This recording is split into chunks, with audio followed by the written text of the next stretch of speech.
पूज्य स्वामी राम सुखदास जी कहते हैं, भगवान और उनके भक्त बिना स्वार्थ के सबका हित करने वाले हैं। भगवान इस रीति से देते हैं कि लेने वाले को वह चीज अपनी ही मालूम देती है।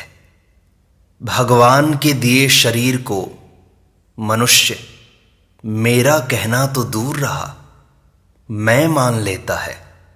संपूर्ण दोष आसुरी संपत्ति इस देहाभिमान से ही आती है। जब तक राग रहता है तब तक शांति नहीं मिलती। जिसमें हमारा राग होता है उसके हम पराधीन हो जाते हैं। लेने की इच्छा वाला दूसरों का हित नहीं करता, अपितु व्यापार करता है। दूसरों का हित चाहने वाले में भोग व संग्रह की इच्छा नहीं होती। उसकी सब संपत्ति दूसरों के हित के लिए होती है। भगवत प्राप्ति में मनुष्य मात्र अधिकारी है। अनधिकारी वही है जो भगवान को नहीं चाहता। बच्चा मां को किसी नाम से पुकारे, मां तो उसको अपना बेटा ही मानती है और बच्चा उसको मां ही मानता है। बच्चा मां को बाई कहे तो मां उसे भाई नहीं मानती। ऐसे ही भगवान को किसी भी नाम से पुकार सकते हैं। चित्त में राग द्वेष हर्ष शोक न होना समता है। मनचाही होने में प्रसन्नता न हो और मनचाही न होने में दुख न हो। इस सुख दुख को समान करना है। विषमता ही संसार है। समता परमात्मा का स्वरूप है। बाहर की विषमता हमारे तक न पहुंचे। कोई गाली दे तो उसे ले नहीं, यह समता है। प्रकृति की सम अवस्था में प्रलय होता है और विषम अवस्था में सृष्टि होती है। सुखी दुखी होने वाला भोगी है और सम रहने वाला योगी है। परिस्थिति आदि का ज्ञान होना दोषी नहीं है, प्रत्युत सुखी दुखी होना दोषी है। भोगी सदा सुखी नहीं रहता, पर समता वाला योगी सदा सुखी रहता है। संसार को ठीक करना हाथ की बात नहीं है, पर अपने को ठीक कर लो, यह हाथ की बात है। भगवान दूर नहीं है, वे मैं हूं से भी नजदीक हैं। मैं प्रकृति का अंश है। मैं को पकड़ने से हम थोड़े से दूर हैं। मैं को छोड़ दें तो भगवान के नजदीक हो जाएंगे। संसार के संबंध से कोई सुखी नहीं हो सकता। निर्मम निरअहंकार होने से ही शांति मिलेगी। चाहे किसी मार्ग से चलो, कोई भी साधन करो, अहमता ममता छोड़नी ही पड़ेगी। खेती में जैसा बीज बोएंगे वैसी ही खेती होगी। ऐसे ही जैसी चीज दान में देंगे वैसा ही मिलेगा। इसलिए दान करना हो तो बढ़िया चीज दें। कर्मयोग में दूसरे की सेवा के लिए बढ़िया चीज का त्याग होता है। कल्याण करना हो तो त्याग करना पड़ेगा। त्याग से तत्काल शांति मिलती है। संसार में उसी व्यक्ति का ज्यादा आदर होता है जिसमें त्याग होता है। स्वार्थ और अभिमान का त्याग किए बिना मनुष्य ऊंचा नहीं बन सकता। परमार्थ तत्व नहीं बिगड़ा है, स्वभाव बिगड़ा है। अपना स्वभाव शुद्ध बनाओ। बिगड़े स्वभाव वाला किसी को भी नहीं सुहाता, मां को भी नहीं। परमात्मा प्राप्ति को गीता ने बड़ा सुगम बताया है। खास बाधा यह है कि हम उसे चाहते नहीं हैं। हम केवल परमात्मा प्राप्ति प्राप्त करने की इच्छा ही नहीं करते हैं। भविष्य संसार के लिए होता है, भगवान के लिए नहीं। कहीं जाने से, कुछ करने से परमात्मा प्राप्ति नहीं होती। परमात्मा तो नित्य प्राप्त हैं। परंतु हम परमात्मा की आवश्यकता नहीं मानते। सिद्ध्य सिद्ध्यो समो भूत्वा संसार में लगाना है, पर लगा दिया परमात्मा में। परमात्मा प्राप्ति में असिद्धि है ही नहीं, उसके लिए लगन चाहिए। परमात्मा प्राप्ति पर हमारा जन्म सिद्ध अधिकार है। अभी बड़ा भयंकर कलयुग आ रहा है। भगवान नाम का जप और कीर्तन कलयुग से रक्षा करने वाले हैं। जप और कीर्तन की बड़ी महिमा है। दिन भर नाम जप करते रहें, भगवत चर्चा करते रहें, भगवत चरणों के शरण हो जाएं, बार बार प्रार्थना करते रहें कि हे नाथ, मैं आपको भूलूं नहीं। कोई आफत आ जाए तो 10-15 मिनट बैठकर नाम जप करो और प्रार्थना करो तो रक्षा हो जाएगी। सच्चे हृदय से की गई प्रार्थना तत्काल लाभ देती है। जो भी चाहिए बस भगवान को पुकारो। अपने अनुभव का आदर करें तो कल्याण हो जाएगा। शरीर बदल रहा है, यह अपना अनुभव है। शरीर जी नहीं रहा है, अपितु मर रहा है। जितने दिन जी गए उतने दिन वास्तव में मर गए। उतने दिन उम्र कम हो गई है, बढ़ी नहीं है। जब जन्मे थे तब तो मृत्यु दूर थी, अब मृत्यु प्रतिक्षण नजदीक आ रही है। जिसको कोई भी नहीं चाहता, उस मृत्यु की तरफ हम निरंतर जा रहे हैं। पर इच्छा यह करते हैं कि हम जीते रहें। जैसे पशुओं के विनाश को मांस उत्पादन कहते हैं, ऐसे ही हम मर रहे हैं, इसको जीना कहते हैं। हम जी रहे हैं, यह असत का संग है। जो सच्ची बात है उसको मानना सत्संग है।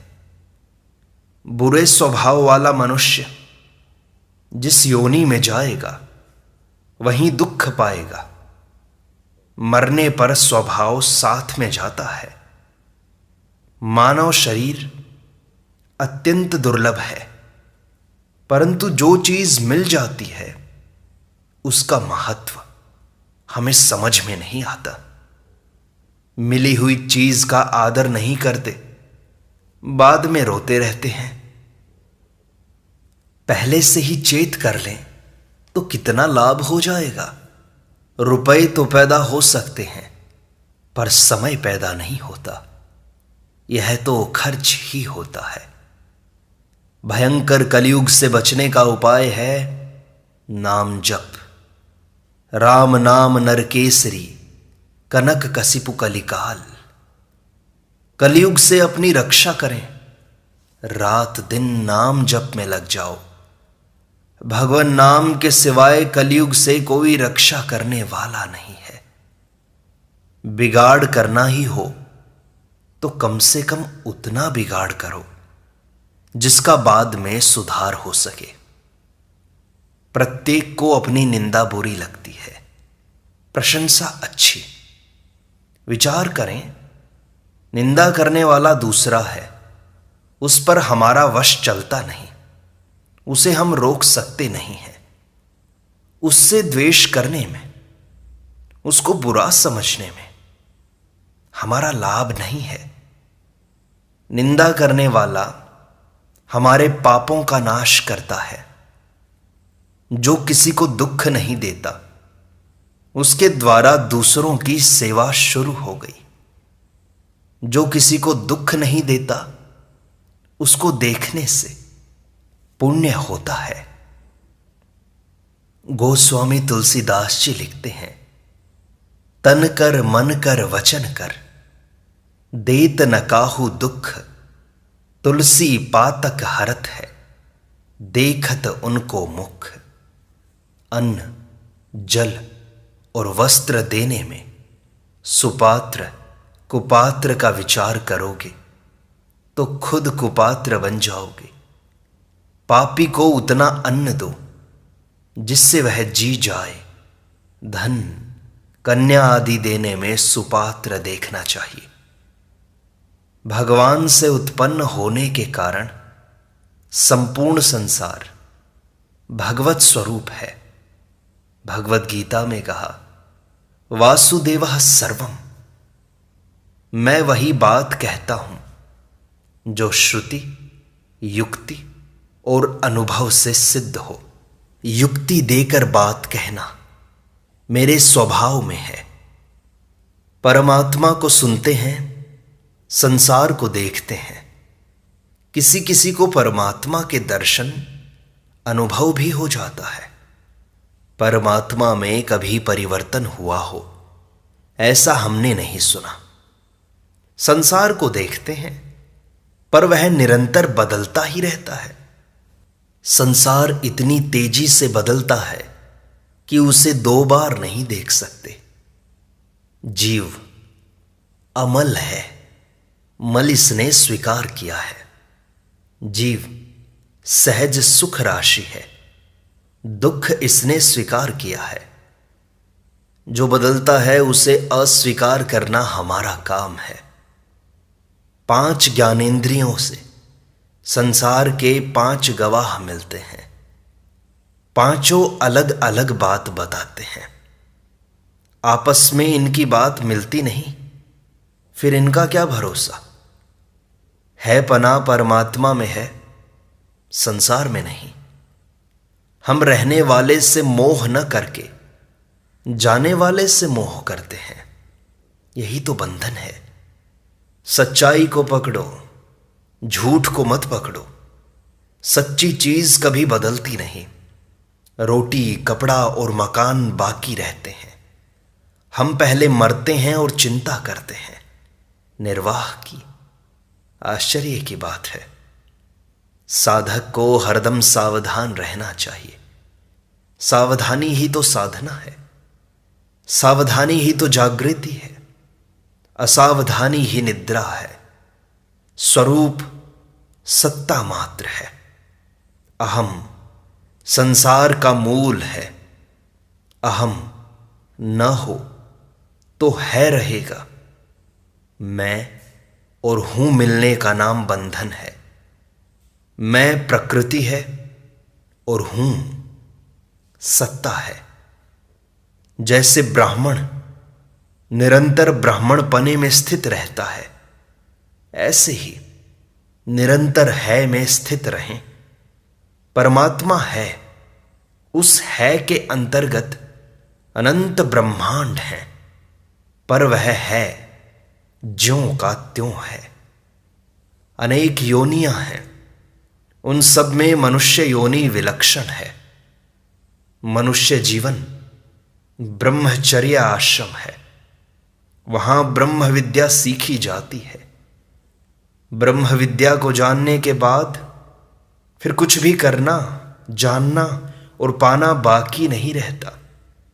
करने, जानने और मानने की शक्ति परमात्मा की तरफ लग जाए तो इनका नाम योग हो जाता है। जैसे कर्म योग, ज्ञान योग और भक्ति योग। परमात्मा को मानना होता है और स्वरूप को जानना होता है। संसार को मानने वाले के लिए कर्मयोग है। करने की शक्ति का उपयोग सेवा है। करना दूसरों के लिए और जानना अपने लिए है। अपने लिए करना राक्षसों का काम है। मनुष्य शरीर में आकर के अपना स्वभाव शुद्ध बनाना है, यह खास बात है। स्वभाव शुद्ध होते ही तत्व ज्ञान हो जाएगा। अंतःकरण की शुद्धि की पहचान है नाशवान में आकर्षण नहीं रहे। जब तक संसार से अलग नहीं होंगे तब तक संसार का ज्ञान नहीं होगा, संसार के दोष नहीं दिखेंगे। भगवान ने केवल कल्याण के लिए मनुष्य शरीर दिया है। इसकी प्राप्ति के लिए तत्परता से लग जाना चाहिए। संसार का काम तो चलता रहेगा, रुकेगा नहीं। विशेष चेत करना चाहिए। परमात्मा प्राप्ति वर्तमान का विषय है, इसमें समय का व्यवधान नहीं है। जैसे अन्न, जल, औषध खुद को ही लेना पड़ता है, ऐसे ही कल्याण भी खुद को करना है। भगवत प्राप्ति की लगन लग जाए बस। नारायण हरि लगन में यह पांचों न सुहात। विषय भोग निद्रा हंसी, जगत प्रीति बहुबात। भगवान संसार के दुख की परवाह नहीं करते, पर अपने कल्याण का दुख नहीं सह सकते। साधन में लगने से दोष स्वतः कम होते हैं। दोष कम नहीं हुए तो अभी साधन में लगा ही नहीं। हम यहां सत्संग कहने सुनने के लिए इकट्ठे हुए हैं, स्थायी रहने के लिए नहीं। ऐसे ही हम सब आए हैं और जाने वाले हैं। कोई जन्म कर आया है, कोई विवाह करके। हम तत्व प्राप्ति के लिए आए हैं, सदा के लिए दुखों से छूटने के लिए आए हैं। यह स्थिति हम जीवित रहते रहते प्राप्त कर सकते हैं। इस जन्म में तत्व को प्राप्त नहीं करेंगे तो किस जन्म में करेंगे? तत्व प्राप्ति से कभी निराश नहीं होना चाहिए। जैसे साइकिल आगे ही चलती है, उल्टी नहीं चलती, ऐसे सुदुराचारी भी भगवान में लग जाए तो उसका उद्धार ही होता है, पतन नहीं होता।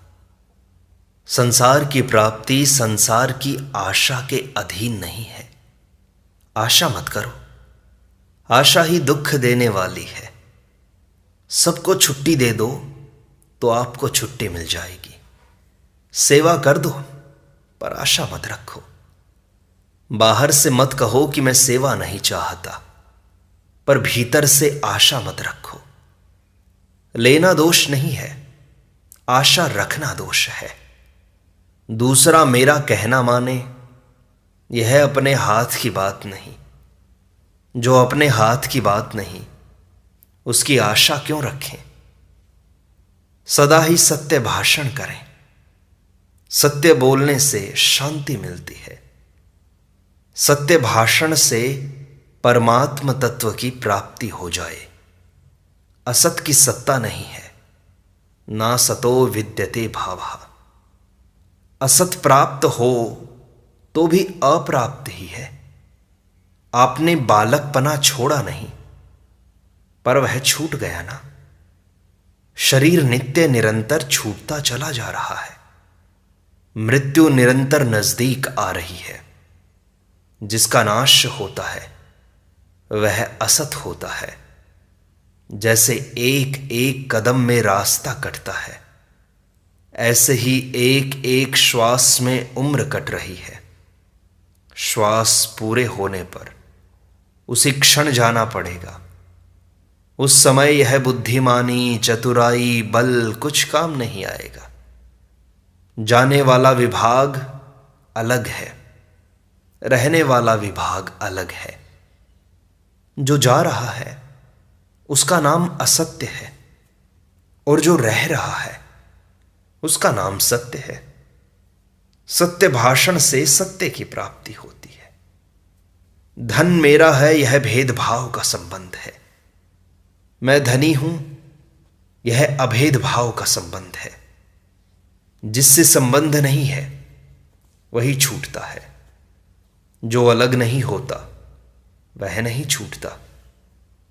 मैं हूं से हमने अभेद भाव का संबंध माना है। मैं हूं से अलग है, यह मार्मिक बात है। मैं प्रकृति का अंश है और हूं परमात्मा का। मैंपन छूटने के बाद है पना ही रहेगा। मैं से अपने को अलग अनुभव करना तत्व ज्ञान है। मैं से अपने को एक अनुभव करना अज्ञान है। सत्य की प्राप्ति के लिए सत्य भाषण की बड़ी आवश्यकता है। विषमता स्वरूप में नहीं आई है, मन में ही आई है। इसलिए गीता में आया है, इहैव तैर्जितः सर्गो येषाम साम्ये स्थितम मनः। जिनका अंतःकरण समता में स्थित है, उन्होंने इस जीवित अवस्था में ही संपूर्ण संसार को जीत लिया है। संसार की निवृत्ति स्वतः सिद्ध है, परमात्मा की प्राप्ति स्वतः सिद्ध है। हम सबके भाव और अभाव को जानते हैं, पर अभाव को नहीं जानते। जिसके भाव अभाव का अनुभव होता है, उसी से असंग होना है, और जिसके अभाव का कभी अनुभव नहीं होता, उसी में स्थित रहना है। जिसका अभाव होता है वह विषम है। संसार विषम है। विषमता का त्याग करके समता में स्थित होना तत्व ज्ञान है। संसार अब तक किसी को प्राप्त नहीं हुआ और ना ही होगा। संसार किसी के साथ कभी रहा नहीं, रह सकता नहीं, रहेगा नहीं। परमात्मा हमारे से कभी दूर हो सकते ही नहीं। स्त्री ईश्वर कृत सृष्टि है। मां बहन इत्यादि जीवकृत सृष्टि है। जीवकृत सृष्टि में पक्षपात, राग, द्वेष, बंध, मोक्ष आदि होते हैं। मेरा और तेरा जीव का बनाया हुआ है। ईश्वर की बनाई चीज तो प्रत्यक्ष दिखाई देती है कि यह स्त्री पुरुष, स्थावर जंगम, जड़ चेतन आदि हैं। सबसे संबंध न तोड़ें, न जोड़ें, प्रत्युत हाथ जोड़ें, यह साधन है। अपनी बनाई हुई सृष्टि का त्याग कर दोगे तो मुक्त हो जाओगे। इस प्रकार सत्संग का यह भाग संपूर्णता को प्राप्त होता है। शेष अगले अंक में।